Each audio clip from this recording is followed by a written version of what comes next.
সবাইকে শুভ সন্ধ্যার শুভেচ্ছা জানিয়ে শুরু করছি আমার আজকের নতুন রেসিপি। আজকের রেসিপিটি তৈরি করার জন্য এখানে আমি ছোট চায়ের কাপের 1 কাপ ছোলার ডাল 3 থেকে 4 ঘন্টার মতো ভিজিয়ে এরপর মিক্সিতে চালিয়ে একটা পেস্ট বানিয়ে নিয়েছি। পেস্টটা একটা বাটির মধ্যে নিয়ে নিলাম। এরপর এর মধ্যে দিয়ে দিলাম 1/4 টিস্পুনের মতো কালো জিরে, স্বাদ মতো দিয়ে দিলাম নুন, 1/4 টিস্পুন দিয়ে দিলাম হলুদ গুঁড়ো আর দিয়ে দিলাম একটা কাঁচা লঙ্কা কুচি। এবারে ডালটাকে একটু ভালো করে ফেটিয়ে নেব।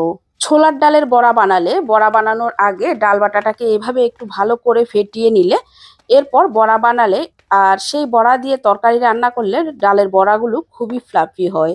আর নিয়েছি পাতা সহ লাউয়ের ডগা আর একটা বড় সাইজের আলু লম্বা লম্বা করে কেটে। এবারে চুলায় একটা কড়াইতে পরিমাণ মতো সাদা তেল গরম করে নিয়ে এরপর ডালের বড়াগুলো আমি বানিয়ে নেব। এতক্ষণে আপনারা নিশ্চয়ই বুঝতে পারছেন আমি কি রান্না করতে চলছি। আজ রান্না করব এই গরমে খেয়ে তৃপ্তি পাওয়া যাবে আর নিরামিষ দিনের জন্য একদম পারফেক্ট একটা রেসিপি, ছোলার ডালের বড়া দিয়ে লাউ ডাঁটার পাতলা ঝোল। রান্নাটা যতটা সিম্পল ততটাই খেতে কিন্তু সুস্বাদু হয়। আর এখন যা ভীষণ গরম পড়ছে, এই গরমে একটু সহজপাচ্য খাবার খাওয়াই উচিত। এদিকে আমার ডালের বড়াগুলোও লাল লাল করে ভেজে নেওয়া হয়ে গেছে। এবার এগুলো তুলে নেব।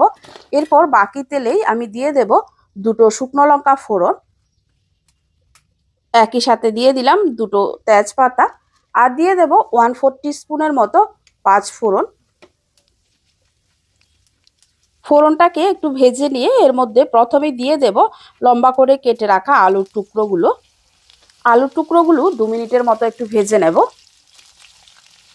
আলুর টুকরোগুলো 2 মিনিটের মতো ভেজে নিয়েছি। এবার এর মধ্যে দিয়ে দেব 1/3 টিস্পুন কাঁচা লঙ্কা বাটা, 1/3 টিস্পুন দিয়ে দিলাম আদা বাটা, 1/4 টিস্পুন দিয়ে দিলাম হলুদ গুঁড়ো, 1/4 টিস্পুন দিয়ে দিলাম জিরের গুঁড়ো আর 1/4 টিস্পুন দিয়ে দিলাম ধনের গুঁড়ো। সামান্য পরিমাণে দিয়ে দিলাম কাশ্মীরি লঙ্কার গুঁড়ো। এবার মশলাটাকে একটু ভালো করে কষিয়ে নেব।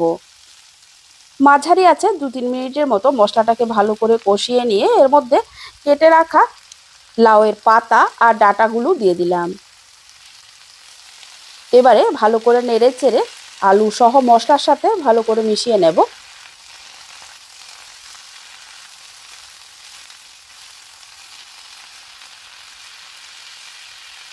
এবারে দিয়ে দেব স্বাদ মতো নুন। এবারে ভালো করে নুনটা মিশে যাওয়া অবধি একটু নেড়ে চেড়ে সবজিটাকে কষিয়ে নেব।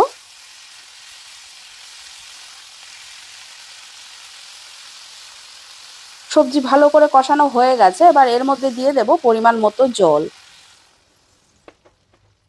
যেহেতু ঝোলের মধ্যে বড়া দেব তাই জলের পরিমাণটা একটু বেশি করেই দিতে হবে। ঝোলটা দিয়ে 2 মিনিটের মতো হাই ফ্লেমে একটু রান্না করে নিয়েছি আর ঝোলটাও ফুটে উঠেছে। এবার এর মধ্যে বড়াগুলো দিয়ে দেব।